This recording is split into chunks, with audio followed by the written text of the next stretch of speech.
Chapter 9 of the Innovator's Dilemma, we discuss the question of when is a product commoditized? What is actually a disruptive product? How does it enter a market? And when is the market either commoditized or through competitive forces being forced into going into new directions? Those are the fundamental questions. We will apply it in particular to Tesla, and we will also try to answer the question, how do we deal with innovations like CRISPR or protein folding, cell engineering like Fate Therapeutics, a company that we're most likely going to put in our portfolio? These are questions that, in my view, are beyond the disruptive innovation conversation. However, there are still a couple of important factors that can be applied. This is a Not Even Wrong podcast. It's December 7th, 2020. This is Scrim Delco. For the day, the fund is up 28%.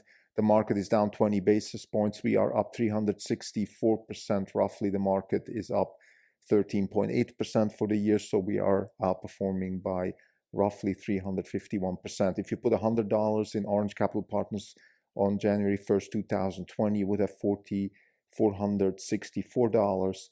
And the respective amount at the S&P 500 would be about $114.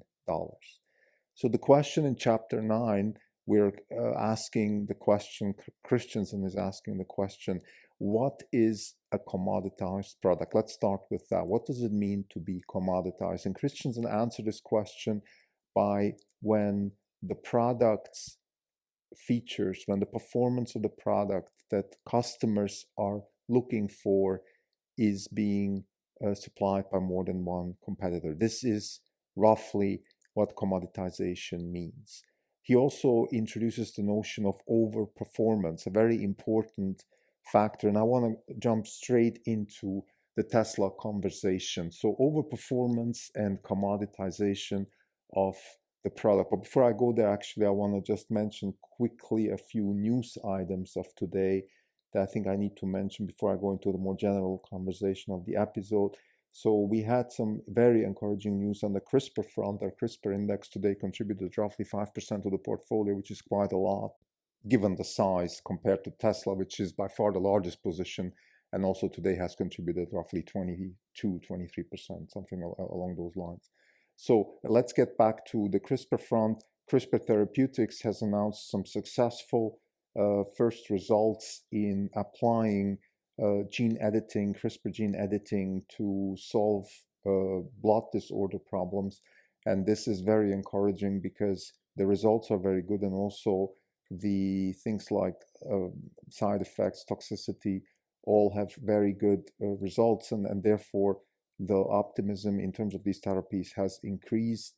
There's also some very positive results on the Fate Therapeutic side. This is a company which uses stem cells and then reprograms them through gene editing to be cancer attacking cells, so-called NK cells, or also T cells. Both types of immune attacking cells can be programmed. I think this is a very encouraging company. We don't have them in the portfolio yet, but we are contemplating of adding them to the portfolio. Also, Tesla has performed very well today. In particular, there has been news that Uber has sold their self-driving technology to a company called Aurora. And I don't want to go too much into this deal, but just the fact that a company like Uber, which is nowhere compared to Tesla in self-drive technology, can get a $4 billion price tag for their software, just extrapolates to a lot more value for Tesla. Tesla also released their beta version to a broader release for their self-driving software, and we believe that that is showing some good traction. Overall, we are very positive around Tesla. The stock is the stock, but the company fundamentally is on a very good track. We will do a special episode on new portfolio rebalancing. The decision has been almost made now, but I just want to remind listeners that this is a very important part of the process of running a hedge fund. And the purpose of the Not Even Wrong podcast is to give people a sense for what it feels like to run a hedge fund. And this is real time thinking of how do I rebalance, why do I add, why do I get rid of positions, and do I change positions that have done really well, such as Tesla. Those questions, I will discuss them in a separate episode. Let's get back to chapter 9 now, and the question, what is a commoditized product? What is overperformance of a product? How does it relate to Tesla? Overperformance of a product is when you start delivering features and performance metrics to a product that the marketplace doesn't really ask for anymore. And this is a very dangerous sign for companies when they are in that kind of vicious circle where they keep adding and adding more features, raising the price, hoping that people will buy these features, and then they see them that they're not buying and they're actually going to competitors which are offering less fancy features, less performance, etc., and they're buying from the competitors. That is, on the one hand, a sign of overperformance of a product. On the other hand, it is also a sign of commoditization. Christensen defines commoditization as a product's features, a product's performance metrics being met by other competitors, and it's the features that customers really want. Now let's apply this to Tesla. And my thesis is that Tesla has done the exact reverse of the Christensen innovator's dilemma thesis. In the innovator's dilemma, companies start somewhere and then creep up with performance, go higher margin to run away from the disruptors. Tesla has been a disruptor themselves and started on the top with very, very high performance metrics. They had a few things that they couldn't deliver on, which was the disruptive part of the technology. That's why their competitors, the OEMs, 8 years ago when the Model S came to the market, didn't really care. And those were things like range anxiety, charging times, things like that. They weren't absolutely close to the performance that ICE cars had on those fronts. But on all the other fronts, they had extremely strong performance metrics, acceleration, speed, things like that. And now they're lowering the bar. Tesla is going from a very high cost structure to a lower and lower cost structure by keeping some of the performance matrices, such as still acceleration, drive comfort, a lot of the things that make a Tesla fun to drive, but they're lowering those matrices. So for example, you don't have to have 2 seconds acceleration for every car, 5 seconds, 0 to 60 is fine. The range, however, has been increased, the charging time reduced, and we've discussed this in several episodes before, that those were, in our view, the main reasons why Tesla is now catching up to the OEMs and is a true disruptor by not just offering the superior matrices on some fronts, such as acceleration and speed, but also matching, if not even exceeding, some of the others, such as range anxiety, charging time, availability of charging networks. That is at this point solved, so there is no more anxiety, and therefore people can buy the car for less and have all these performance matrices that are better. So in a sense, the conclusion here is that Tesla has been circumventing the innovator's dilemma and making sure that its own products continuously disrupt the existing market by offering very high performance matrices on their cars, but then lowering the cost structure, keeping some of those performance matrices, but continuously keeping the cost structure low. And that is, according to Elon Musk and Drew Balino in particular, but every other manager at Tesla says the same thing, lowering the cost structure by innovating in manufacturing is some of the most important goals within the Tesla organization, and also the new battery technology, which we believe is another disruptive factor within the Tesla organization, will also add to this performance matrix. So now let's ask ourselves the question, well, is Tesla running the risk of being commoditized?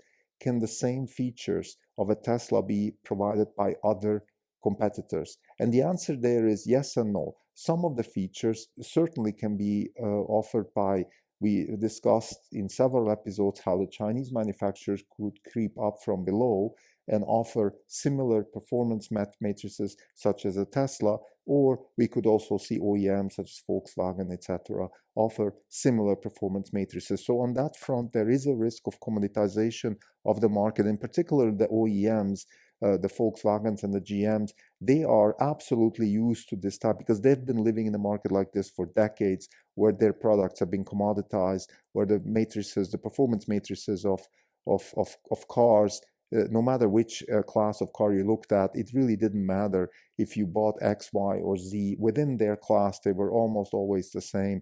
maybe there was a little bit of differentiations, such as Mercedes, Porsche. They had a little bit of that, but honestly, who cared if you bought a Lexus or a Mercedes in the high end, or if you bought a Honda or a Volkswagen in the low end? It really made no difference. So Tesla is running the risk of being commoditized. And what we find encouraging is, number one, that they keep lowering the cost structure. So even if that happens, they can still lower the price and keep competing. But much more importantly, of course, Tesla has other levers they can pull. And most importantly here is the software and the self-drive. And this leads me to the second point of this episode. And this is the question, okay, what if we have some really new radical innovation that is not even disruptive? It's just a new thing. And it applies to the self-drive technology or artificial intelligence as much as it applies to the CRISPR side of our portfolio. But let's talk about self-drive first. So how do we deal with that? So there is no existing market for self-driving. There is also no OEM which is neglecting you because they have something, but you have something different, low end. So this is certainly not, this doesn't fit into the innovator's dilemma. So the self-drive technology of Tesla, I believe, cannot be used within the framework of the innovator's dilemma. The self-drive technology, however, can be used within the framework of 0 to 1 and the innovation stack. The self-drive technology is a classic building of an innovation stack. You start with a problem, which is lane keeping, and then you add features or knowledge to the artificial intelligence product. So right turn, left turn, taking over, finding your navigation. That's, according to Andrej Karpathy, the head of AI at Tesla, this is how they're solving the problem.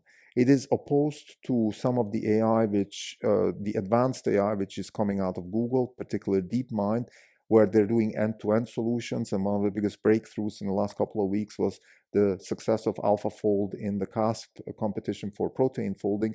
There, they're using an end-to-end solution. That means you don't just do piecemeal solution of particular problems. You start from scratch, you teach the model how to solve the problem, and then the model is able to solve the problem. Tesla is not doing that, and there is a risk that their self-drive technology could be disrupted from the end-to-end solution guys such as Google. Because Tesla right now is the market leader. Tesla has a solution. Tesla is able to deliver a marketable product to the market, but end-to-end learning could in the future be even a better solution. There is a risk there. We have to be aware of that risk. We believe that even with that risk, the self-drive technology is a very interesting part of the Tesla framework, because even we've seen that many times in software, that even if somebody else comes with better solutions later on, your established network of customers, of sales channels, of experiences, all these things that Tesla is building now with their own self-drive technology could be sticky enough to withstand better entrance in the future, a little bit like Windows productivity software withstood Apple productivity software, even though maybe Apple was slightly better, or the Mac system. So finally, I want to discuss, I want to leave the Tesla space now and just discuss a very fundamental question that has been on top of my mind.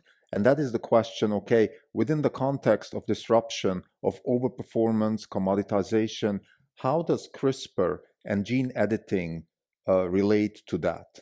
How should we think about that? Because these are products that are not replacing something, that are not offering a better solution to an existing problem. These are products that are enabling a completely new way of doing things. So CRISPR has been compared to the invention of the transistor. And I've recently used the innovation of AlphaFold and the protein folding problem, the solution to that, as maybe the next step, the development of the microchip. So we have these two huge developments, which in my view will completely transform biology, life sciences, medicine, pharmaceutical industry. All these things will be completely changed. And what does that mean? This is certainly not the innovator's dilemma. This doesn't fit into that part of the principal stack, because there is no OEM to be replaced. There is no competitive response.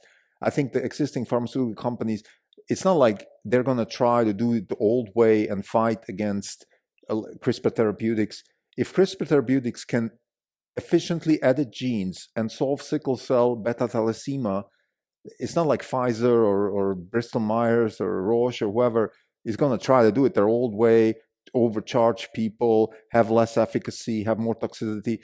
They're just going to jump on that train. I mean, this is like if you use vacuum tubes, you're not going to keep using vacuum tubes when there's this guy with a transistor. You're just going to have to adapt. You're going to have to use that new technology.